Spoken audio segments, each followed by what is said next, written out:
Good day everyone, this is CE Solves and this is our problem number 5 sa chapter 2, Road Vehicle Performance. So, let's proceed.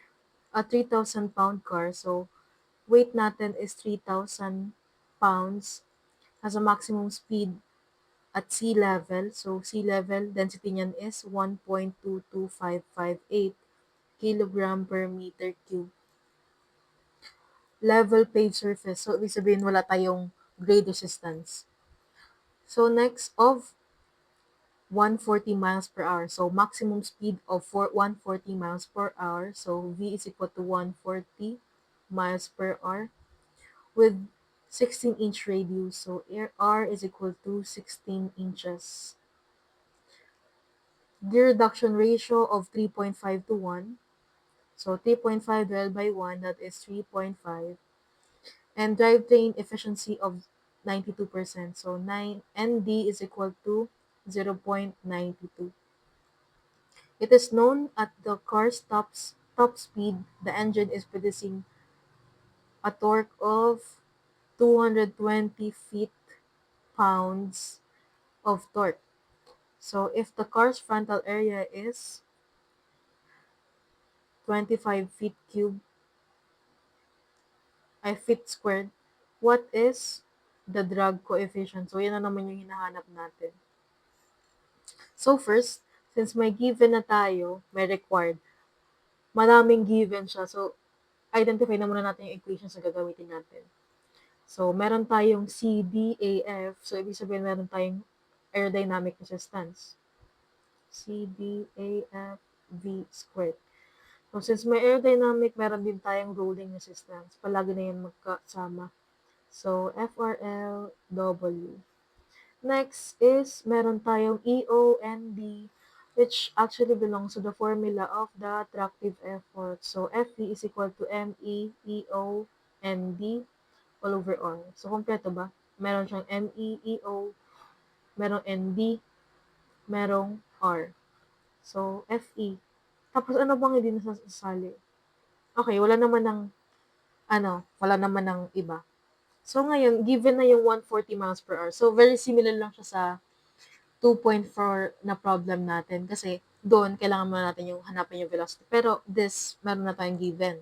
That's why, ito na lang yung equations natin. So, from sinabi ko sa 2.4 na problem, FE is equal to RA plus RRL plus RG. Pero since we're on a level paved surface, wala tayong grade resistance. So, what we're computing for is the FE, RA, tapos RRL. Proceed tayo sa RA or sa aerodynamic resistance.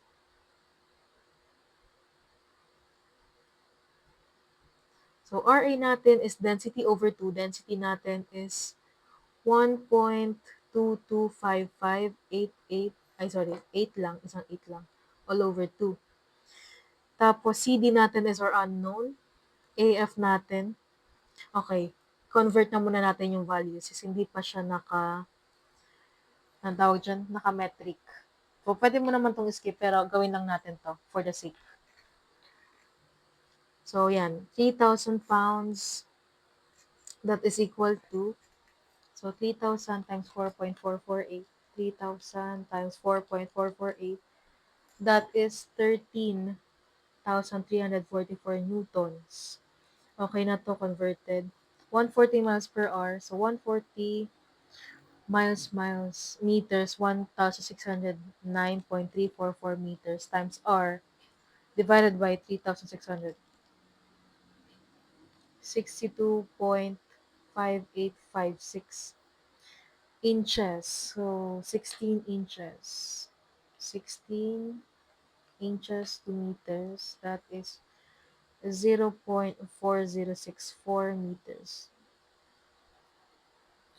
EO, no need, no need. Ano naman? Or torque. So, 220 feet. Feet to meter, that is 1 feet is equal to 0.3048. So, 1 feet. Sa taas ang meter, so 0.3048 times pounds. So, pounds, times 4.448. That is 298. 98.26509. 25 feet squared. So, 25, convert natin. 25 feet squared, so 25 times 0.3048 squared. That is 2.32258 meters squared. So, ito, Newton per meter. So, ayan, na-convert na natin lahat ng kailangan nating values.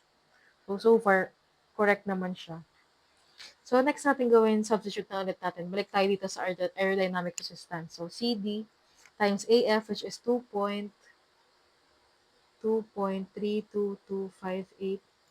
V natin is already given 140 miles per hour or 62.5856 squared.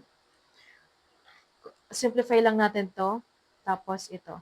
So, 1.2258 over 1.22558 all over 2 times 0.32258 times 62.5856 squared. That is 5574.80244 CD. So that is our aerodynamic resistance. Proceed naman tayo sa rolling resistance. Rolling resistance naman, formula niya na is ito, F, coefficient of rolling resistance times the weight. So, coefficient of rolling resistance equal yan sa 0.01 plus 1 times 1 plus V over 44.73 times the weight, which is 13344 newtons. So, palitan lang natin to. Input lang natin sa calculator. So, 0.01 times 1 plus V, which is 62.5856 all over 44.73 times 13,344. That is 320.14741 new yan, RRL.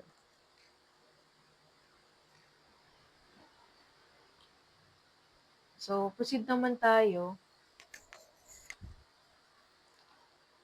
sa FE natin.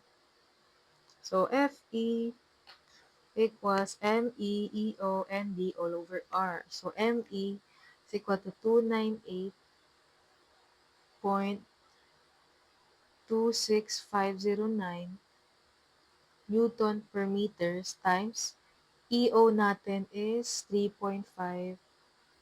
Teka, underline ko lang to. 3.5 times ND natin is 0.92 all over RR, which is 0.4064. So, calculate natin siya. That would be equal to 298.26509 times 0.5 times 0.92 times 0.4064. So, FE natin is 2363.2242 meet 22242. So, FE. So, yan yung FE natin.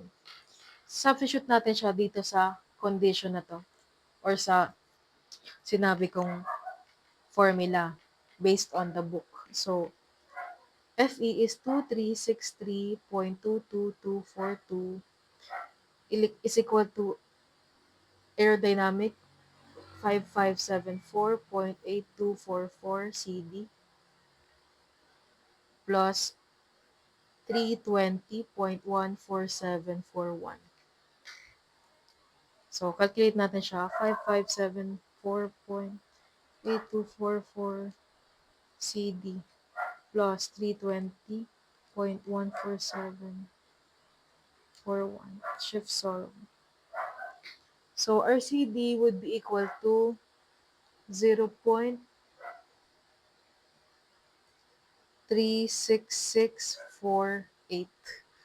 So, that is our final answer sa problem na to.